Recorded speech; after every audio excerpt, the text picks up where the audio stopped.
प्रधानमंत्री नरेंद्र मोदी पिछले साल संसद में ये जो है अब खबर जो है हम कर रहे थे अंतर्राष्ट्रीय चर्चा, उसमें हम थोड़ी सी बंगाल की बात इसलिए अब करना चाह रहे हैं, कुछ भारत की बात इसलिए करना चाह रहे हैं। प्रधानमंत्री नरेंद्र मोदी विदेश में है, वहां पर जय जयकार हो रही है, बड़े बड़े समझौते हो रहे हैं, इधर देश में भी जबरदस्त सियासत हो रही है। मोदी की मजबूती से बढ़ते हुए कदम राज्यसभा से जुड़ी हुई खबर से आपको और ज्यादा समझ में आएंगे।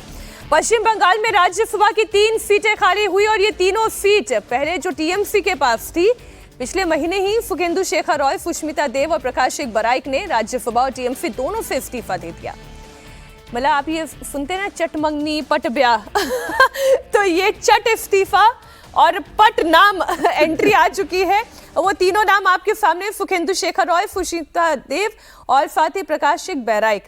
इन तीनों को बीजेपी ने राज्यसभा उम्मीदवार बना दिया है। राज्यसभा चुनाव में बीजेपी के पास बहुमत भी है, तो राज्यसभा में तीनों का पहुंचना भी तय दिखाई दे रहा है।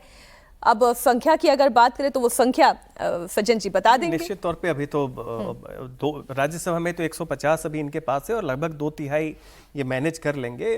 लोकसभा में भी आप देखिए कि 217 तक पहुंच रहे हैं और बाकी बहुत लोग एब्सटेन करेंगे। मैकियावेलियन देखिए पॉलिटिक्स है, एक जो राजनीति है उसमें विपक्ष भी वही करता है तो सत्ता पक्ष भी वही कर रही है। तो अब इसलिए ये भी जरूरी हो जाता है कि जो भी बिल अभी तक, जिसे हम कहते हैं ट्रांसफॉर्मेटिव बिल, जिसमें कि संविधान संशोधन की आवश्यकता पड़ती है, तो उसमें अभी सरकार के पास जो लिमिटेशन थी अब नहीं रहेगी।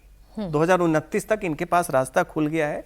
जितने भी बिल हो, चाहे डिलिमिटेशन का हो, उसी से जुड़ा हुआ जो महिलाओं के आरक्षण का हो 2011 जिसमें जनसंख्या का आधार बने, ये सारी की सारी चीजें ये कर सकते हैं। कुछ लोग ये बता रहे हैं कि इस मॉनसून सत्र के बाद कुछ बहुत बड़ा आर्थिक फैसला ये सरकार ले सकती है। अब क्या लेगी नहीं लेगी कोई नहीं जानता इस सरकार में। बस मॉनसून सेशन सामने ही है। हाँ, अभी जल्दी समझ में आ जाएगा।